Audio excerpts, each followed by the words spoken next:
They say this one's going to be a lot better than the last piece of crap I reviewed, which looked like this. This is video games. Oh man, I bet they spend a lot of time thinking of the name of this console. Video games. Jesus. Okay, well, they do claim that this one is an all-new machine for 2017, which is this year. Although, we're pretty much halfway through it anyway. It does look slightly different than the other PSP knockoffs. So let's take a look around the back of the box, and you can see it has the specs all written there. If you want to take a look at them, pause the video and enjoy yourself. So what you get inside the box? Well, let's take a look. First of all, we get a USB charging cable. Now this is a USB mini cable, not a micro. You will need that. You get the instruction manual printed on toilet paper as usual. Although this seems to say it's an MP5 RM-RMVB DV, DC, MP4, MP3, Net Game User's Manual. Okay, well, whatever. Inside, you got the usual affair of pretty poor English with some very vague instructions on how to work the thing. Not that you need them, to be honest. You also get a pair of knockoff original Apple iPhone earpods or whatever they're called. Yep, the original ones sound like crap, and I'm sure these knockoff ones sound like crap too. And you also get a power brick, which is completely useless to me because it's for Europe. But for some reason they keep sending these European power bricks, even though I asked for the Japanese American style power brick. So what does the machine itself look like? Well, let's take a look. Let's get rid of all that stuff and take a look at the actual console. Now as you can see, it looks fairly good. They've certainly improved the way this machine was made. The build quality is very nice. We've got two pretty sturdy analog sticks there, and the machine's actually gone and switched itself on.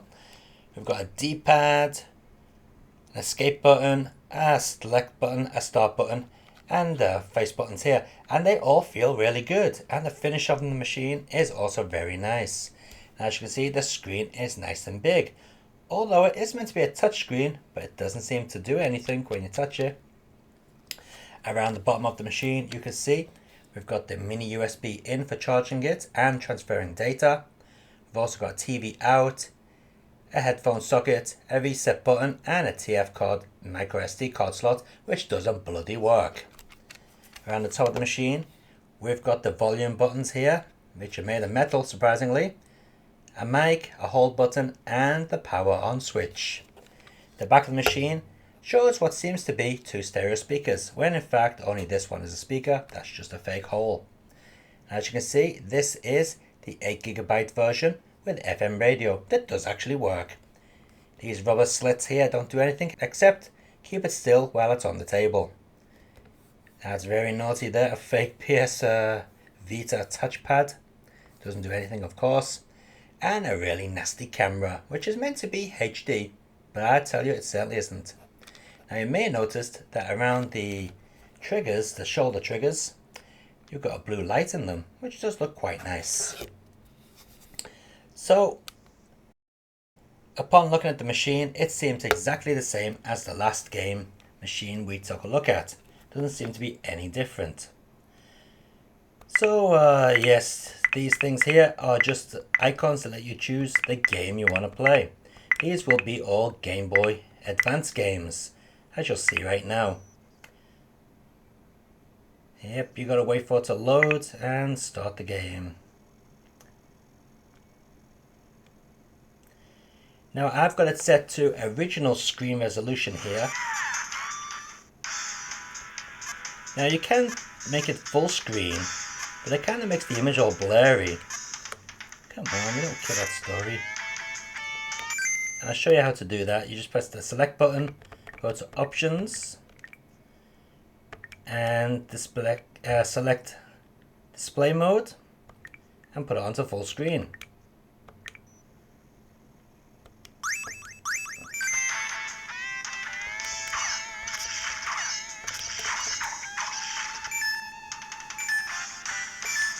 Okay, straight away you can see that even this game, which isn't very demanding, was skipping frames. It was a bit jerky just then.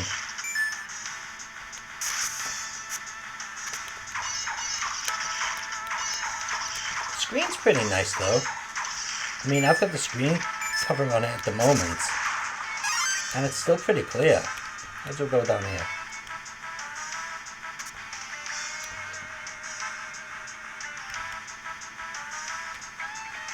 You can see it on the angles, kind of.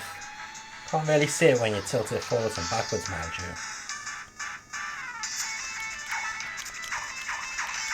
Okay, well let's take a look at another game and see how that works. Okay, Street Fighter 03 here. Japanese version.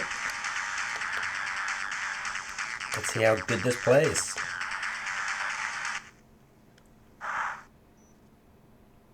Great, low power. Tell you what, let's connect the battery. Now this thing is absolutely useless at holding a charge. I charged just to full power and it's only been on for like 5 minutes. And already it's running out of power. Okay, let's get it going again. Oh, bloody hell, restarted.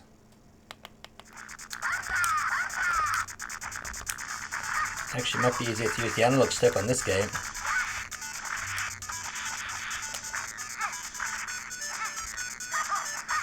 Ooh, frame drops. Did you see that? That's pretty bad.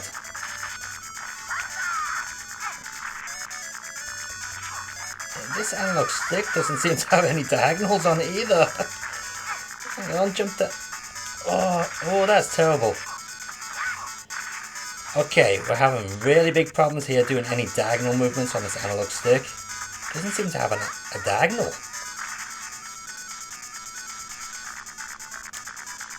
And the game is skipping frames really badly.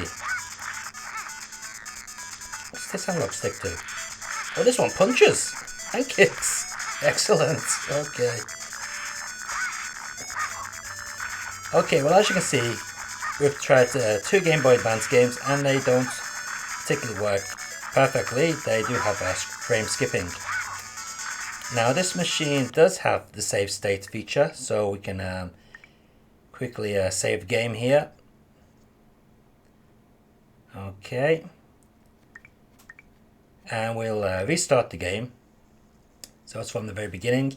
And if we go back and load the save state, we should go back to the middle of the game.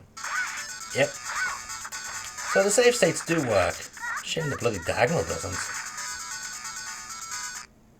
Okay, now this system is only designed as a Game Boy Advance clone.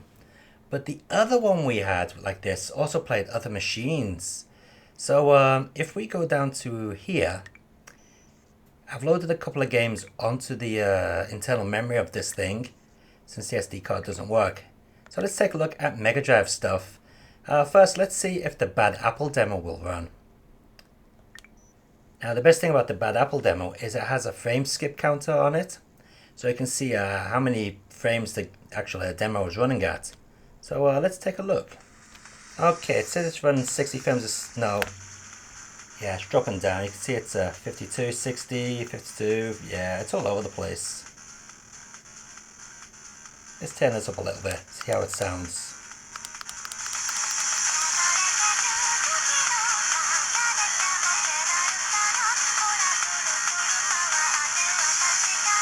Yeah, it's running it, but it's certainly not sticking at 60 frames a second. It's all over the place. Stock Mega Drive will run this at 60 frames a second, no problem.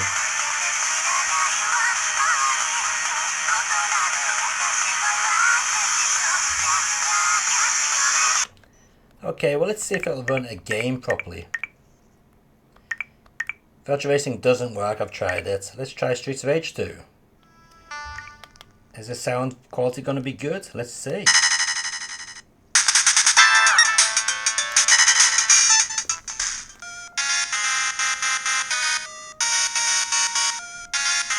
Nope, that's definitely not right.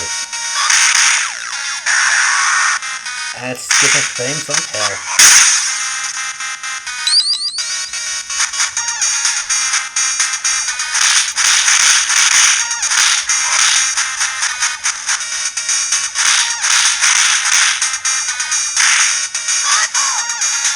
No, that is terrible. It's skipping frames, it's slow, and the sound quality is terrible as well.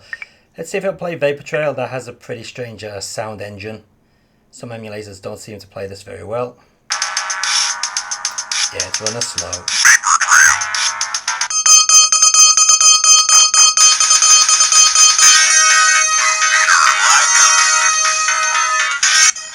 Very slow.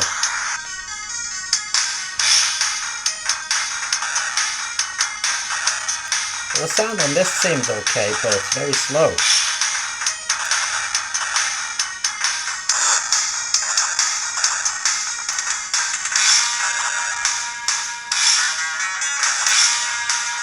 Yep, not very good at all. Okay, well let's see if it will run Super Famicom games. Star Fox, probably not, but we'll give it a try. Nope, invalid file format, just like the last piece of junk system I reviewed said. Okay. I have a feeling this is going to be really slow as well. Start button keeps getting stuck. Yep, slow as hell.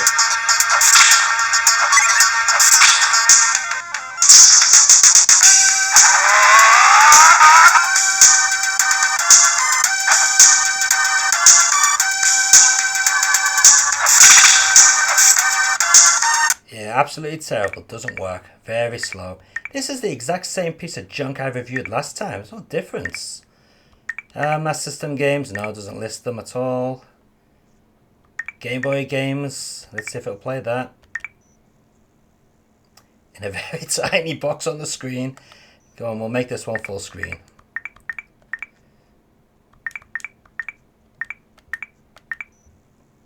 Ooh, that looks horrible. Well, actually seems to work okay.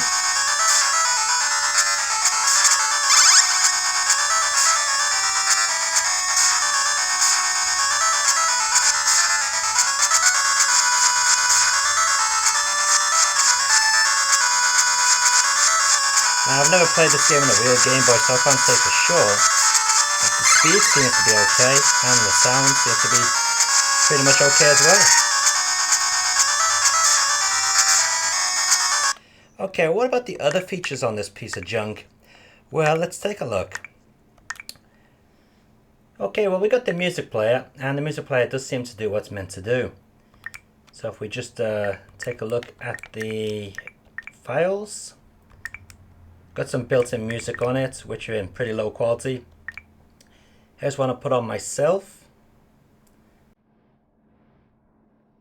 And it doesn't, oh it does play, but it just takes ages to put it on. One good thing is the album art's actually showing up. And we can also see some information about the file. So you can see we've got the title, the info there, the album name, the artist, and all the other information that I actually put onto the MP3. You see the bit rate there, sample rate. So as you can see, it does play pretty high sample rates and bit rate, which is good.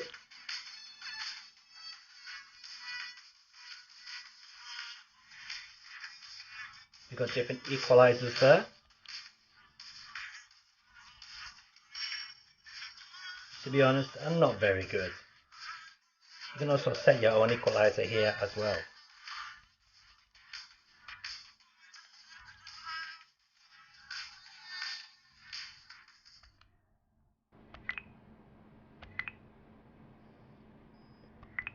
The video player on it also seems to work pretty decently.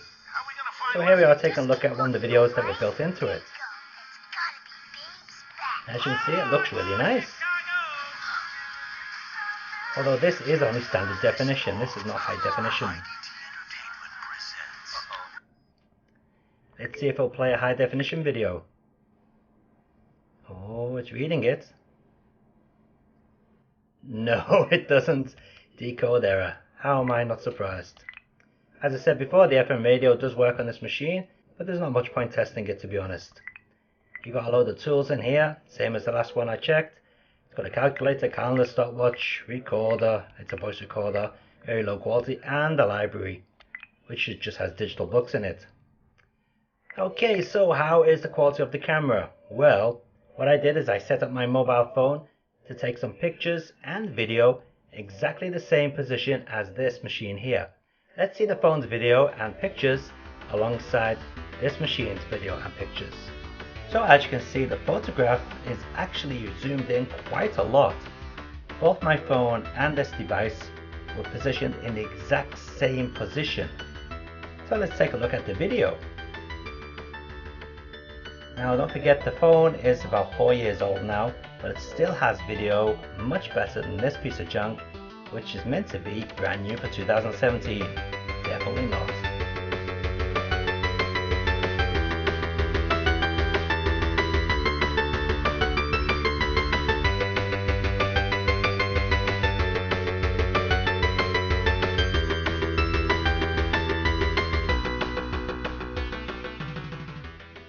So as you can see, this machine is pretty awful.